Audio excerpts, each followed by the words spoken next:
नमस्कार, आप देख रहे हैं दर्श न्यूज और मैं हूं यति आपके साथ।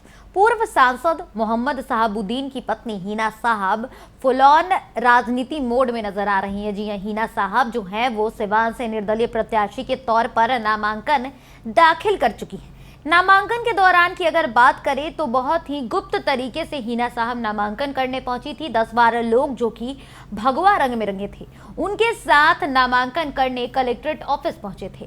तब किसी को भनक तक नहीं लगी कि हिना साहब निर्दलीय उम्मीदवार के तौर पर नामांकन भी कर चुकी हैं। इसके बाद की अगर बात करें तो लगातार हिना साहब अपने क्षेत्र में यानी कि सिवान की जनता के बीच एक्टिव हैं, लगातार लोगों के बीच जा रही हैं, समर्थन मांग रही हैं, साथ ही बड़े बड़े वादे जो हैं वो कर रही हैं। देखिए, चुनाव की अगर बात करें तो चुनाव के समय ऐसे कई प्रत्याशी होते हैं जो वादे करते हैं, लेकिन हिना साहब जब अपना बात रखती है लोगों के सामने तो उनका एक वीडियो सामने आया है। उनकी बात रखते हुए जब वो लोगों के बीच पहुंची हैं, वहां वो कहती नजर आई है कि मैं कोई चुनावी भाषा का प्रयोग नहीं कर रही। ये नहीं है कि चुनाव के समय ही मैं आप लोगों को याद करूंगी। आप सभी के पास मेरा मोबाइल नंबर है, आप सभी जनता मुझे कभी भी फोन कर सकते हैं, मैं उस समय आपके पास आऊंगी। साथ ही हिना साहब ये तक कहती नजर आ रही हैं कि मैं मरते दम तक सिवान की जनता के लिए हमेशा से आगे आती रहूंगी।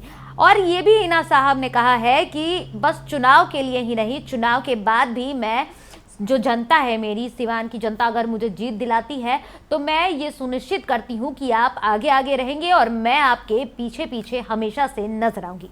और क्या कुछ कह रही थी हिना साहब, आइए पहले आपको उनका ये वीडियो सुनाते हैं। आभारी रहूंगी, आप लोगों के बीच हमेशा आती जाती रहूंगी। आप लोगों ने जिस तरह से हम पे विश्वास जताया है, उस विश्वास को मैं टूटने नहीं दूंगी। चुनाव हारना ये कोई बहुत बड़ी बात नहीं है। हार जीत इंसान के जिंदगी में लगी रहती है। लड़ना नहीं छोड़ना चाहिए अपनों के लिए, वो लड़ाई हमारी जारी रहेगी और हमेशा हम सबके बीच में आते जाते रहेंगे।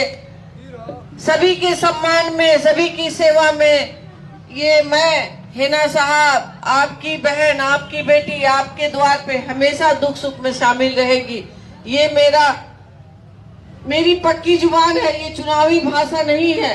आप लोग देखेंगे कि मैं कभी भी आप लोगों से अलग नहीं रहूंगी। जैसे जैसे आप आगे बढ़ेंगे मैं भी आपके पीछे पीछे चलती रहूंगी। ये हमारा परिवार है, सिवान हमारा परिवार है। सिवान के एक एक जन लोग हमारे अपने हैं। जो बड़े हैं वो चाचा हैं, जो भैया हैं, जो बाबू लोग हैं, भतीजा लोग हैं, सभी समाज के लोग यहाँ पर जुड़े हुए हैं।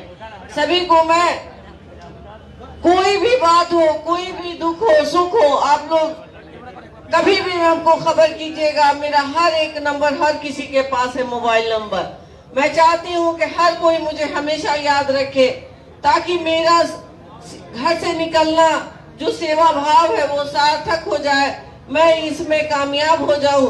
ताकि मेरी एक मनोकामना है कि मैं सिवान जनता की सेवा में करते करते इस दुनिया को अलविदा कह दूं।